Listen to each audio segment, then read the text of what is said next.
안녕하세요. 저는 40대 평범한 회사원이자 한 가정의 가장입니다. 회사를 다니다 보면 이런저런 스트레스에 해소법들을 찾곤 하는데 저에게는 이곳의 속 시원한 스토리들이 해소법 중 하나이네요. 회사 생활에 연차가 쌓여도 직급이 올라도 스트레스를 받는 건 어쩔 수가 없나 봅니다. 특히 저에게는 회사 생활을 하면서 스트레스를 많이 주던 사람이 있었습니다. 이제는 기억이 희미해져서 얼굴도 기억 안 날 정도로 오래된 이야기지만 제가 당했던 괴롭힘과 그 사람과 있었던 사건만큼은 절대로 잊혀지지가 않네요. 우연히 그 옛일이 생각나 저도 사연을 보내보려고 합니다. 저는 남들과는 출생부터 많이 달랐던 사람입니다. 부모를 모르는 고아 출신이죠. 이름과 생년월일만 적혀있는 쪽지와 포대기에 쌓여 작은 박스 안에서 발견된 저는 고아원으로 들어가게 되었어요. 그나마 다행이었던 건 저는 제가 태어난 날을 알 수 있었고 저를 키워주시고 보육해주시던 보육원 선생님들께서 모두 좋으신 분들이었다는 거죠. 원생 한 명 한 명을 자신의 친자식처럼 대해주셨던 원장 선생님과 다른 보육 선생님들 덕분에 저는 행복한 어린 시절의 기억을 가지고 있었어요. 다른 친구들보다 눈치가 빠른 탓인지는 몰라도 이미 학교를 들어가기 전에 저는 제 상황에 대해서 이해를 할 수 있었고 긍정적으로 받아들일 수 있었습니다. 아마 그 모든 것이 마음 저 밑에서부터 진심으로 아이들을 대해주셨던 선생님들 덕분이 아닐까 싶어요. 모난 것 없이 자란 저는 학교를 들어가서도 많은 차별과 놀림을 받았지만 대부분의 것들을 무시하고 긍정적으로 받아들이면서 밝게 생활하게 되었습니다. 그리고 무엇보다 학업에 충실하게 임했어요. 혹여나 학업에 충실하지 않으면 고아라는 편견으로 남들에게 손가락질을 받을 것 같아 더욱더 충실했던 것 같습니다. 그리고 언젠가는 누구의 도움 없이 해야 할 홀로 서기를 위해서 학업에 충실해야 했죠.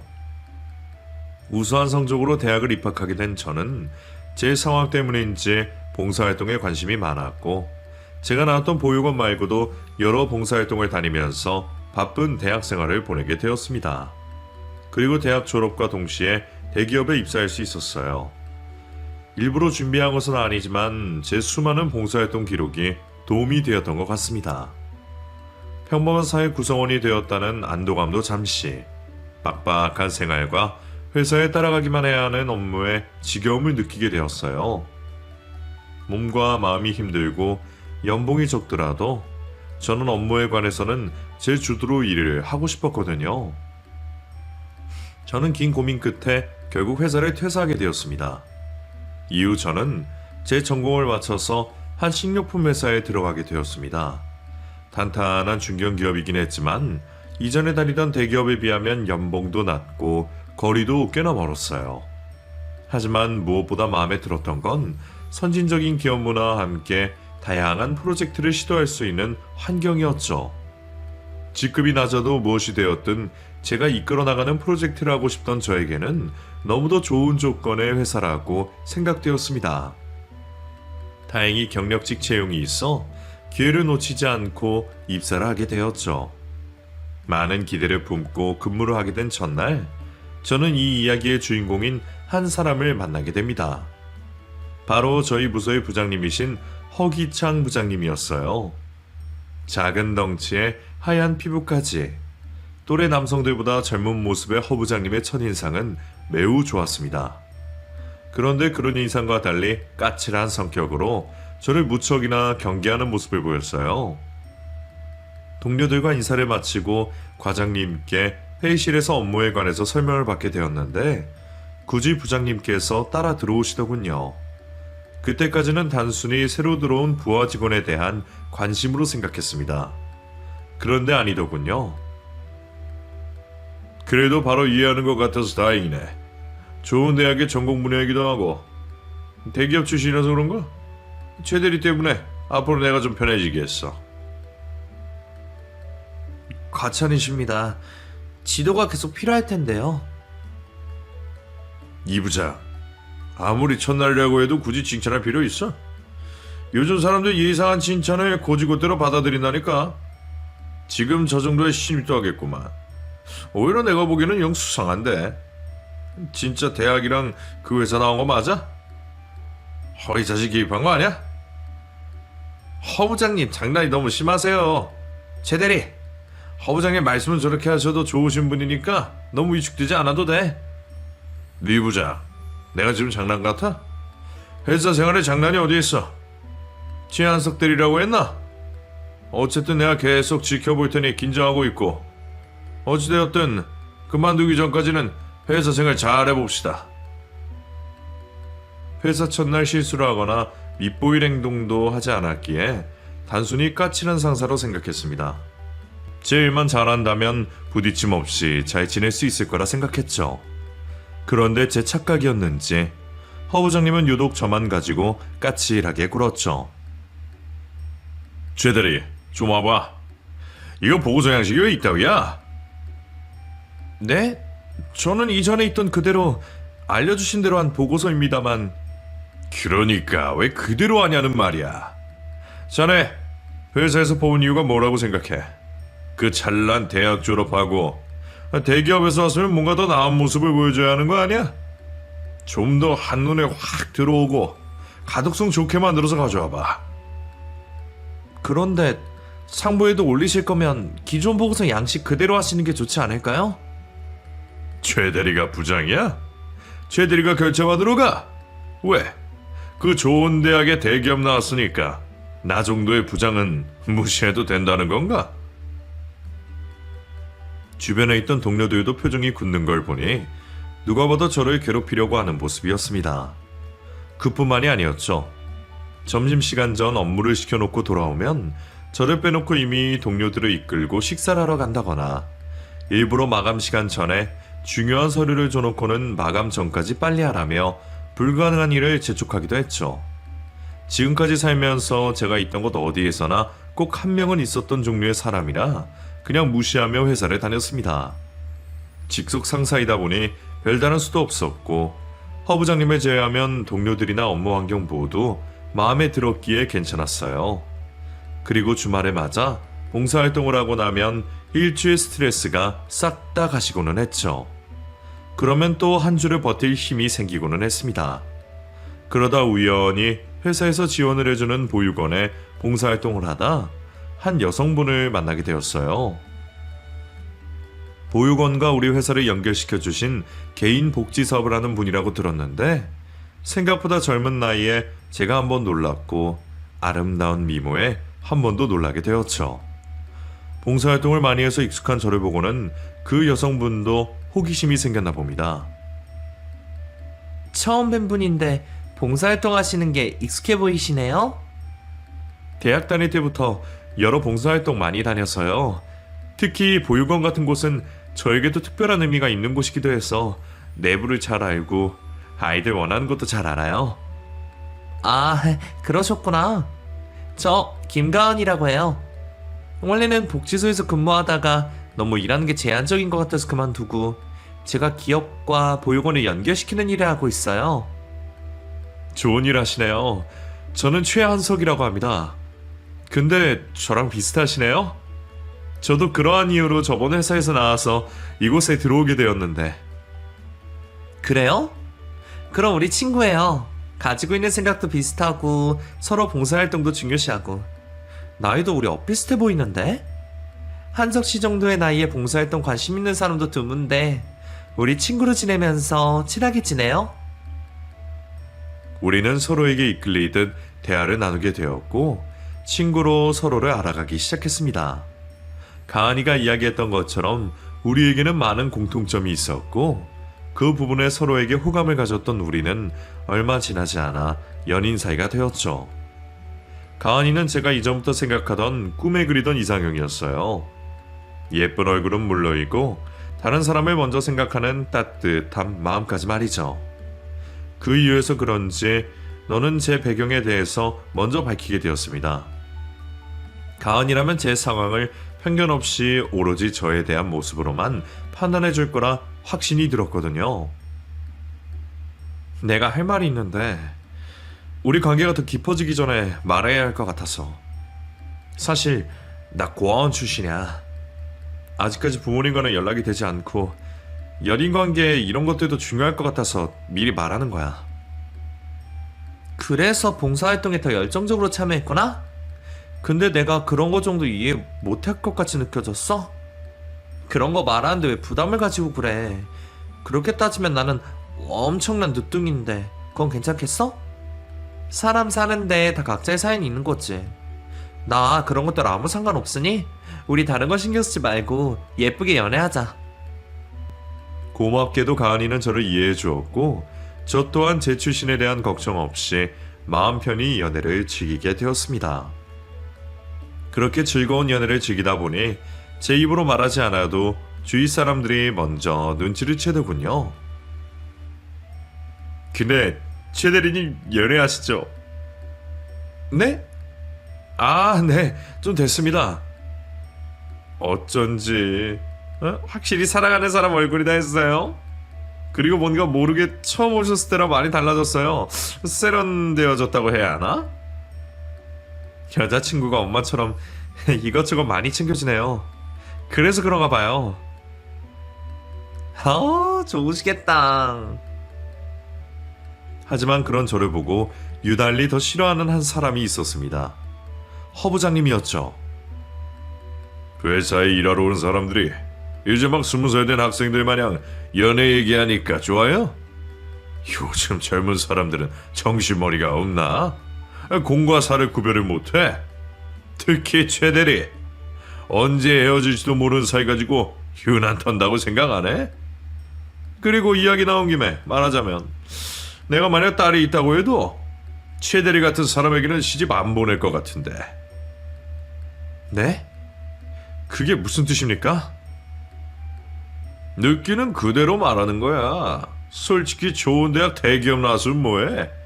그것 빼고는 평범한 사람만도 못하잖아. 특히 배경이 결혼을 누가 사람 보고 하나? 아니, 사람을 보더라도 배경이 중요하지. 어차피 나중 되면 현실적인 이유로 헤어지게 될 거. 김치국 마시지 말고 조용히 맡은 업무나 열심히 해요. 그 말을 하고는 탕실로 가는 허 부장님을 멈춰 세우려고 했습니다. 제가 고아인 것을 가지고 비꼬는 듯한 말에 저도 울컥했기 때문이죠. 그때 주위에 있던 동료들이 말리더군요. 아니 정말 최 대리님 참으세요. 가셔서 뭘 어쩌시려고 그래요. 사과라도 들어야 하지 않겠어요? 아무리 직속 상사라고 해도 할 말이 있고 아닌 게 있죠. 그럼 다음은요? 다음 일은 어떻게 감당하시려고요? 허 부장님 전화기까지 노총각이라 히스테리 부리시는 거예요. 최 대리님 말고도 다른 사람들도 연애 때문에 허 부장님께 당한 게 여러 번이라고요. 그 유명한 노총각 히스테리니까 무시하고 이번엔 참으세요. 저희가 나중에 심했던 거 아니라고 허 부장님께 말할게요. 그때까지는 몰랐습니다. 당연히 그 나이에 부장까지 달고 있으니 결혼을 했을 거라 생각했어요. 또래 나이 비슷한 직급 회사 상사들과 비교해도 벌써 중학생 자녀를 두고 있을 나이였거든요. 노총각 히스테리가 면죄부가 될 수는 없었지만 제가 참고 넘기기로 했습니다. 그 당시만 해도 시대적 상황이 노총각, 노춘의 히스테리가 당연하게 받아들여졌으니까요. 허 부장님의 히스테리와 괴롭힘은 그 뒤로도 계속되어 갔지만 저는 불쌍한 사람의 한풀이라 무시하며 일일이 대응하지 않고 회사 업무에만 집중하게 되었습니다. 그리고 퇴근 후 가은이와 보낼 생각에 허 부장님 말은 귀에 들어오지도 않았어요. 우리는 예쁜 사랑을 계속해 갔고 어느덧 가은이와 연애를 한 지도 2년이라는 시간이 흘렀죠. 그러다 어느 날 가은이가 깜짝 놀랄 소식을 저에게 전했습니다. 가은이 부모님께서 저를 보고 싶어 한다는 소식이었죠. 정식으로 인사를 드리고 싶은 적은 많았습니다만 어른들이라면 좋아하시지 않을 고아 출신의 중고차 하나 없는 형편이다 보니 괜히 인사를 드리러 갔다 눈밖에 날 것 같아서 차일피일 미루게 되었죠. 직접 가은이 통해서 저를 보고 싶다고 말씀을 하셨다니 더는 미룰 수가 없을 것 같았습니다. 정식으로 인사를 드리러 가게 되었죠. 가은이 부모님을 뵙기 전 마음의 준비를 단단히 했습니다. 가은이 부모님께서 어떤 편견을 가지고 보시든 위축되지 말고 제가 가은이를 사랑하는 진실된 모습 그대로 보여주기로 마음먹었고 어떤 어려움이 있어도 가은이를 포기하지 말자는 다짐이었죠. 푸근한 인상으로 저를 반갑게 맞아주신 가은이 부모님께서는 입이 떡 벌어질 만큼 진수성찬을 차려주셨어요. 최대한 예의를 차리며 식사를 하려고 했는데도 너무나도 맛있는 상차림에 밥을 2공기나 비우게 되었죠. 정신이 팔려 먹을 땐 몰랐는데 첫 인사를 드리러 온 날 너무 개걸스러운 모습을 보인 게 아닌가 싶어 실수를 했다 싶었습니다. 그래도 다행히 그런 저를 보시고도 가은이 부모님께서는 좋게 말씀을 해주시더군요. 요즘 남자들도 깨작깨작 먹는 사람들이 많던데 남자답게 먹는 모습이 보기 좋네. 그리고 맛있다는 밥을 2그릇이나 먹어주니 차림보람도 있고. 죄송합니다. 너무 맛있어서 먹다 보니 제가 실례를 한 것 같아 죄송합니다. 실례는 무슨. 우린 정말 잘 먹어줘서 너무 고마운데. 그리고 집밥이 얼마나 그립겠어. 오히려 집밥 먹는 것처럼 편히 먹어줘서 내가 더 고마웠네. 실은 가은이가 자네 만나기 전에 귀띔을 해주어서 대충은 자네 사정을 알고 있네. 그래서 여기까지 찾아오는 것도 큰 마음 먹고 왔을 거라는 것도 짐작하고 있고. 그런데 우리들 앞에서는 편하게 행동하게. 자네 사정이 뭐 어때서 그래? 마음 착하고 성실하고 매사 열심히 살고 덕분에 좋은 대학 나와서 대기업에도 입사했었지 않았나? 그것뿐이야? 남들은 보장되는 연봉과 삶에 만족하고 살아가는데 꿈을 쫓아서 퇴사까지 결정하고 적성에 맞는 회사로 들어갔다지? 그리고 지금까지도 봉사활동하려 다닌다면서 어디서 자네 같은 사회감을 찾겠나? 사람은 배경이 중요한 게 아니야. 결혼이 사람 대 사람이 하는 건데 사람이 중요하지. 우리 딸 열심히 그리고 소중하게 키웠네. 자네가 가은이 평생 사랑해준다고 약속만 해준다면 나는 당장에 자네를 사위로 맞이하겠네. 그래, 우리 가은 평생 사랑해줄 수 있어? 바로 입에서 당연하다고 말을 했어야 했는데 전혀 예상하지 못한 장모님의 말씀에 너무 놀랐고 그 따뜻한 위로로 인해 눈물이 먼저 흘러나왔습니다. 지금까지 세상을 살며 받았던 무시와 조롱들이 단번에 녹아내리듯 사라지는 것 같았어요. 이루 말할 수 없을 만큼의 큰 감동으로 인해 한참을 울고 있는 제 손을 장모님과 장인어른께서는 따뜻하게 잡아주셨습니다. 그 가슴 따뜻했던 밤을 생각하면 아직도 콧잔등이 시큰하네요. 그렇게 인사를 드리러 간 날 예상치 못하게 교제 허락이 아닌 결혼 허락을 받게 되었고 천천히 결혼 준비를 하게 되었습니다. 전원 생활을 하시는 장인 장모님께서는 자신들은 이제 더 이상 돈 들어갈 곳이 없다며 감사하게도 아파트를 구해주셨습니다. 아무리 은퇴를 하시고 노후 자금과 함께 자식 결혼 비용을 저축하셨다고 하지만 그 큰 돈을 선뜻 내주시는 게 감사했어요. 한참 모자란 저를 배려해 주시는 장인 장모님 덕분에 금전적인 부분에서 걱정을 덜게 되었습니다. 그 후에도 결혼 준비로 여자친구와 저는 바쁘고 힘든 일정에 치여갔지만 둘이서 그 고생을 하는 것도 좋았어요. 고생을 하고 있지만 행복했죠. 하지만 결혼에 대해 저에게 조언을 해줄 사람이 곁에 없어서 하나부터 열까지 결혼을 한 주변 사람들에게 물어봐야 했고 회사 동료들에게 쉬는 시간과 식사 시간 틈을 이용해 결혼 준비에 도움이 되는 이야기를 듣고는 했죠. 혹시나 저희 부장님께서 제 결혼 이야기를 듣고서는 또 무슨 시비를 걸어올까 싶어 나름 조심한다고 조심했는데 좁디 좁은 사원들 관계로 인해서 듣게 되었나 봅니다. 제 걱정대로 이번에도 괜한 트집을 잡아 시비를 걸었죠. 최 대리, 진행한다는 프로젝트 왜 이렇게 진행 보고가 늦어? 요즘에 결혼 준비로 바쁘다고 하더니 일과 시간에도 결혼 준비에 여념이 없나? 딴짓거리 하면서도 월급 따박따박 나오니 좋아? 좋냐고? 부장님, 저번에 올린 보고서에 다음 예정 보고서 제출날이 적혀 있었습니다. 변화값에 대한 데이터가 확인되려면 시간이 필요하다는 이유도 적혀 있고요. 그리고 일과 시간 중에는 절대로 사적인 일을 하지 않으니까 괜한 추측성 오해는 안 해주셨으면 합니다. 아, 맞다. 우리 잘난 최대리였지? 내가 잘못했네. 잘못했어.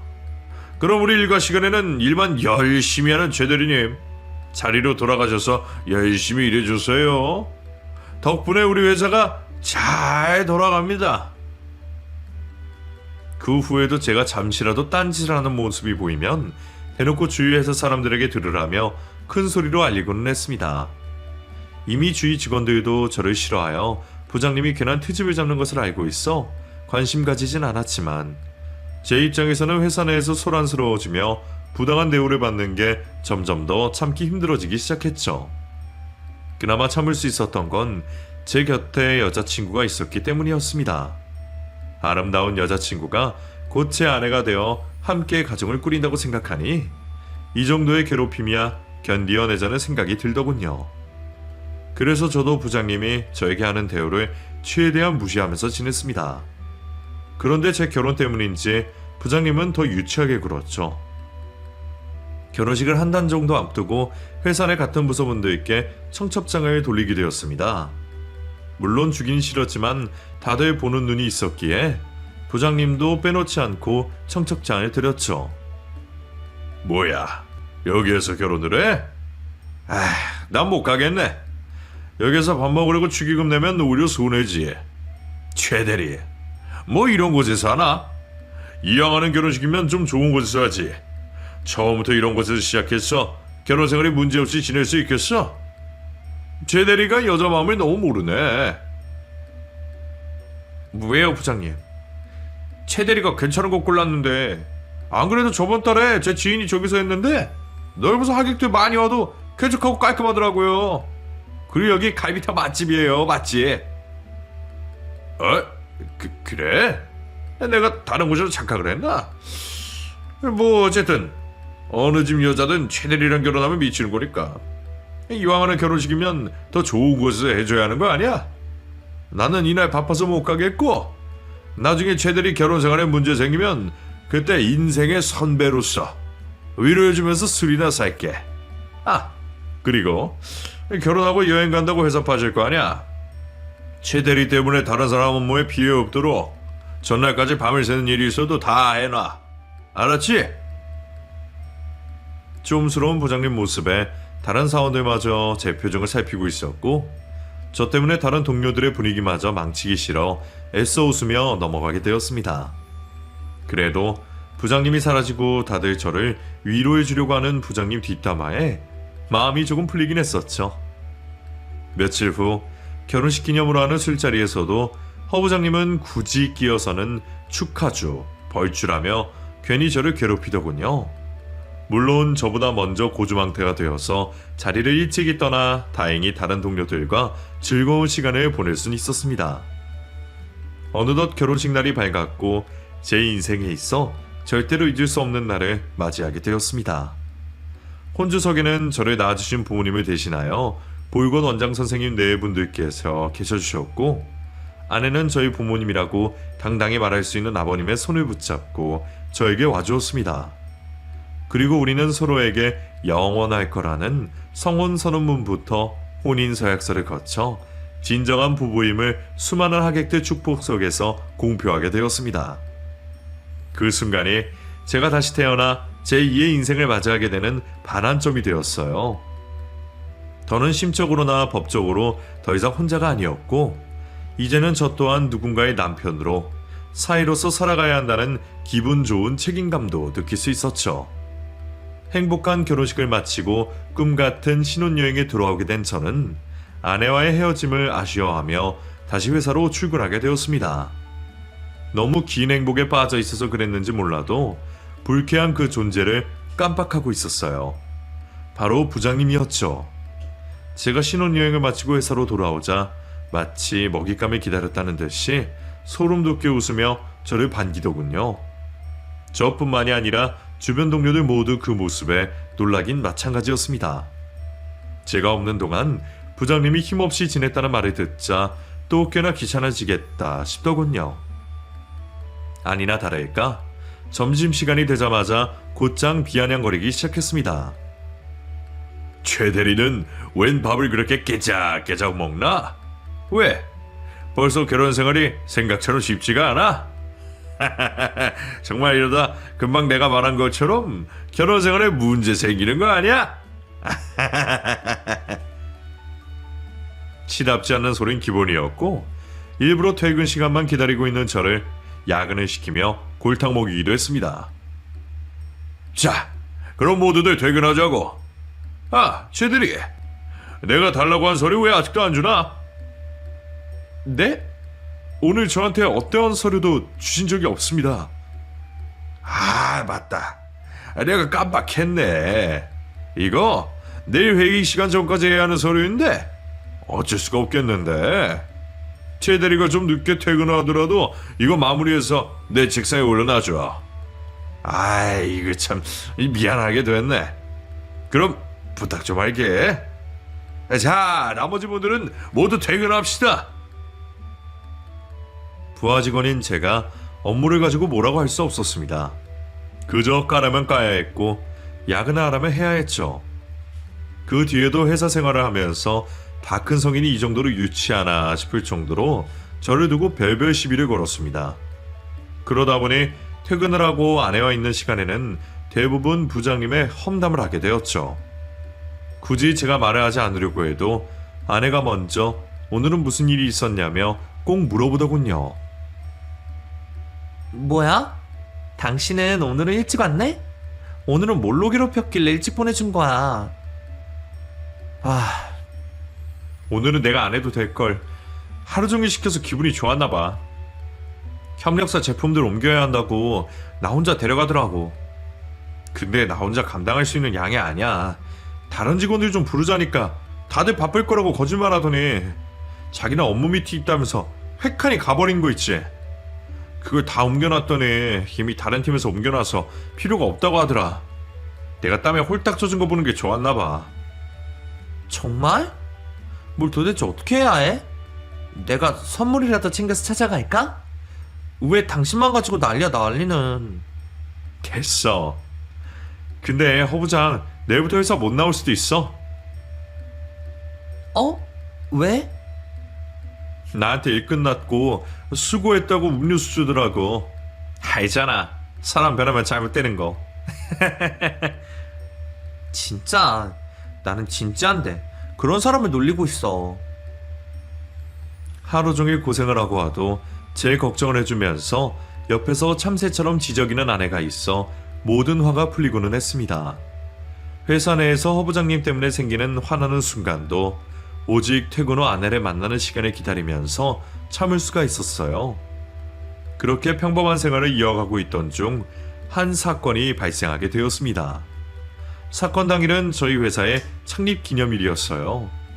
그 년도는 특별히 창립 기념일을 맞아 방문을 원하는 직원 가족들은 자유롭게 회사 내로 들어올 수 있었고 가족들과 같이 식사를 할 수 있는 자리도 마련되어 있었죠. 저녁에는 간단한 파티 음식과 함께 주류들도 제공이 되었고요. 저 역시 아내를 불러 제가 일하는 곳을 구경시켜주고 싶었지만 부장님이라는 존재가 마음에 걸려서 말을 하지 않았습니다. 적당히 동료들과 즐기다 퇴근을 할 생각이었어요. 그래서 부장님의 눈을 피해서 다른 동료들과 어울리고 있었죠. 한참을 동료들과 대화를 나누며 즐기고 있는데 제 눈에 부장님이 들어왔습니다.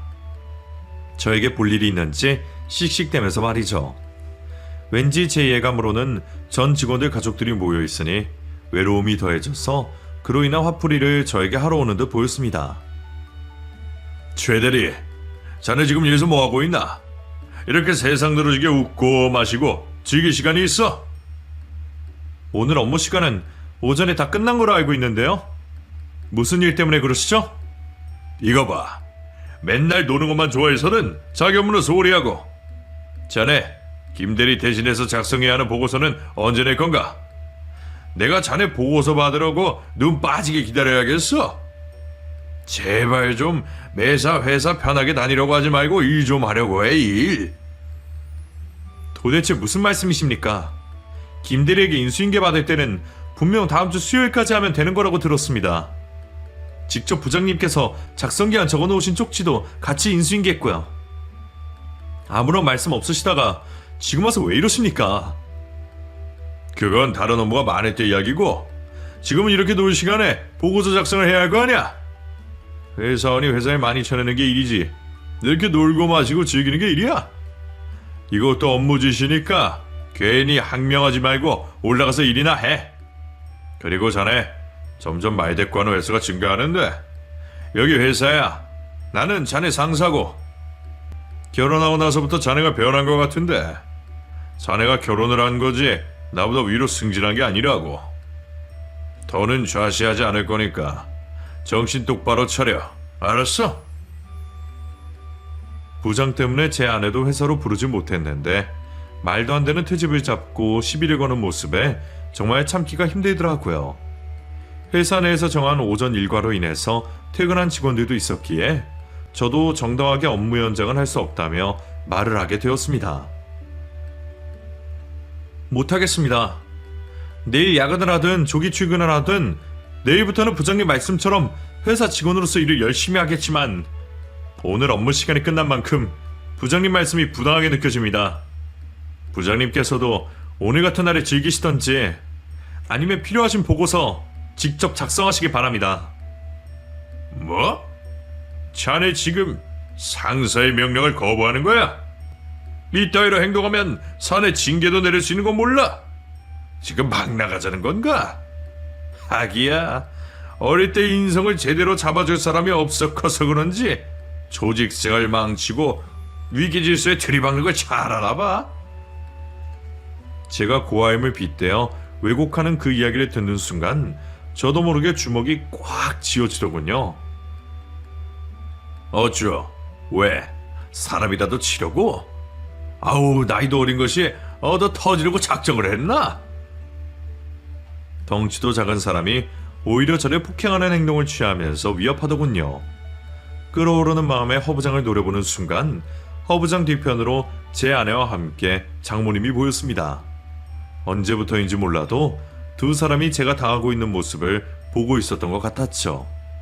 두 사람에게 굴욕적인 모습을 보일 수가 없어 저는 받아치기로 했습니다. 해보십시오. 누가 나가 떨어지는지.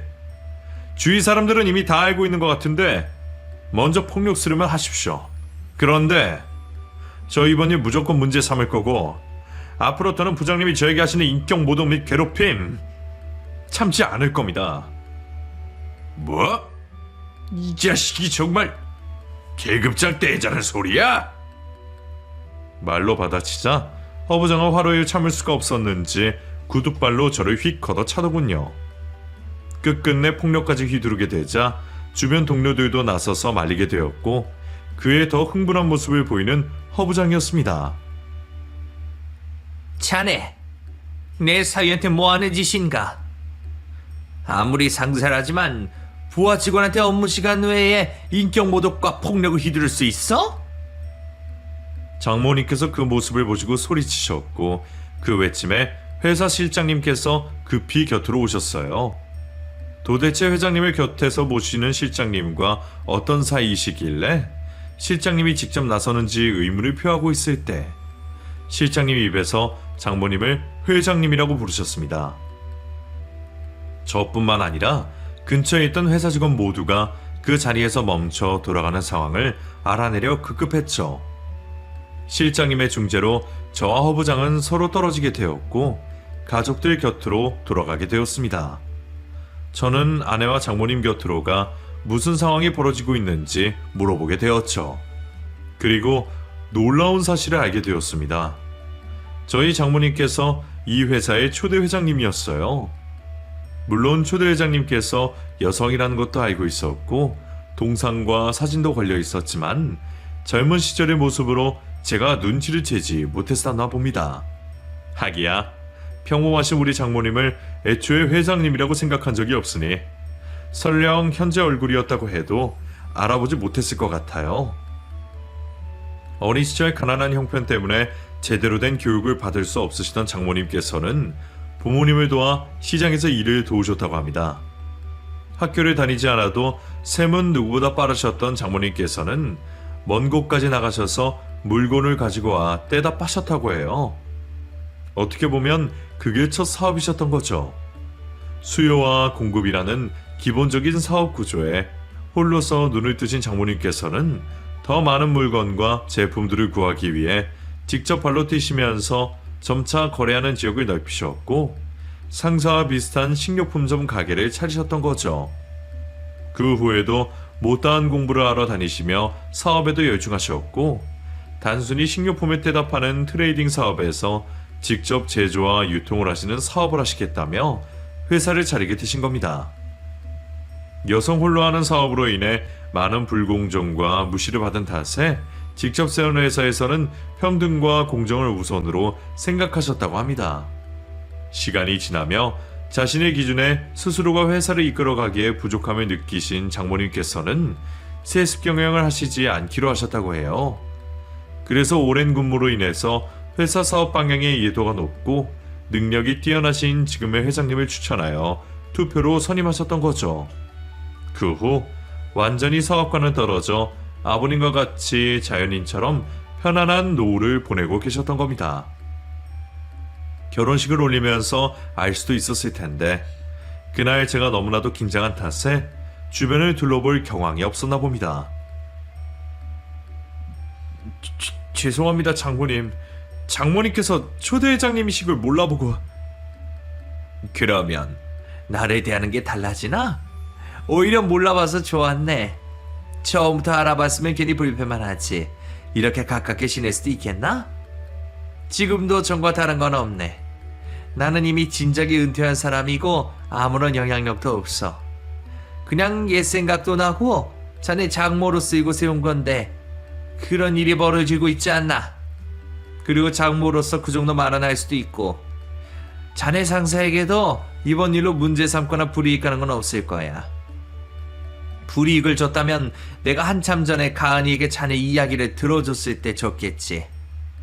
회사 생활의 부당함의 기준이 애매하게 했지만 누가 기준점을 세워도 벗어나는 일이면 즉시 회사에 말을 하게. 그렇게 계속 참고만 있지 말고 자네를 구워준 건 장모로서 기분 좋은데 늙으니까 괜히 분위기를 맞춘 것 같아 미안하구만. 우리가 떠나야 분위기가 살 듯하니 우리 가족끼리 저녁 식사를 하러 가세. 회사를 나가면서 흡연구역에서 담배를 피고 있는 허부장을 보니 뒤늦게 장모님의 정체를 알고 무척이나 초조해하는 듯 보였습니다. 그리고 그 모습은 다음 날에도 계속되었어요. 지금까지 저에게 한 일이 있어 제 발이 저린 건지 제가 입사를 하고 나서 처음으로 조용하고 누가 하나 건들지 않는 모습을 보게 되었죠. 거기다 저에게 절대로 하지 않을 것 같던 사과도 하더군요. 자, 그러면 다들 퇴근을 하세요. 부장님, 그럼 먼저 가보겠습니다. 내일 뵙겠습니다. 최 대리, 잠깐 나 좀 볼까? 네? 무슨 일 때문에 그러시죠? 무슨 일은... 전에 있었던 일은 내가 미안하네. 내가 원래는 그러지 않았는데 이 나이 먹을 때까지 홀로 살고 삶에 재미가 없어서 그런지 신부만 고약해졌네. 또 자리가 자리다 보니 옳은 말 해주는 사람도 없고 그래서 내가 도를 지나쳤어. 자네한테 처음부터 악감정이 있던 건 아닌데 그냥 히스테리를 부리고 그랬나 봐. 미안하네. 사과해 주신다면 거절하지 않고 받겠습니다. 이미 지난 일이니 저도 다 털어냈고요. 저도 잘못한 부분이 있을 텐데 너그럽게 용서해 주세요. 아니, 자네가 무슨 잘못이 있다고. 그리고 장모님, 아니 회장님께도 잘 좀 말해줬으면 고맙겠네. 내 말 무슨 말인지 알지? 걱정 마세요. 장모님께서 먼저 아무런 일 없을 거라 말씀하셨어요. 본인께서는 은퇴한 분이고 어제 기념일 그 자리도 제 장모님으로 오신 거라고 하셨고요. 그래? 자네가 인성이 좋아서 그런지 회장님께서도 직접 뵙지는 못했지만 마음이 넓으신 분이셨구만. 그래. 회장님께도 추한 모습 보여 죄송하다 전해드리고 자네에게도 다시 한번 미안하네. 엎드려 절받기일 수도 있지만 직접 당사자에게 사과를 받아 기분은 좋았습니다. 그런데 한편으로는 자신의 상황을 직접 내뱉는 게 안쓰럽기도 했죠. 어차피 회사에서 일 말고는 볼 사람이 아니었기에 그 사과로 모든 것이 해결되었다고 생각했습니다. 앞으로 괴롭힘만 없고 서로 각자의 회사 일만 집중하면 되니까요. 저 때문에 눈치를 보는 모습도 보기 싫었죠. 그러다 어느 날부터인가 허 부장이 타부서로 옮겨지게 되었습니다.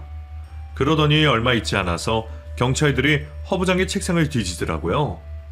직원들에게 들어서 알게 되었는데 못된 짓을 한 게 저를 괴롭힌 것 맛이 아니더군요. 회사 법인카드를 개인 용도로 사용했고 협력업체에게 협박을 하여 뇌물까지 요구해서 받았더군요. 회사에 해고를 당하는 것은 당연했고 범죄 여부가 확실해지면서 형사처벌을 받았다고 들었습니다. 거기다 회사 측에서 민사소송도 들어가게 되었죠.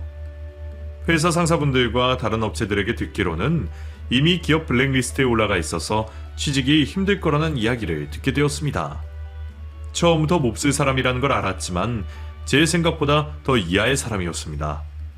저에게 사과를 하면서 말했던 지난 행동들도 노총각 스트레스 때문이 아니라 애초에 본성이 글러먹었기 때문이겠죠. 그 후로 허 부장의 소식을 들을 수가 없었고 저는 평범한 회사원으로서 삶을 이어갔습니다. 지금은 제가 허 부장보다 더 연차가 높아져 있네요. 이번 이야기를 하면서 저는 혹시 그간 회사 생활을 하며 동료들과 부하 직원들에게 실수는 하지 않았는지 또 한번 돌아보게 됩니다.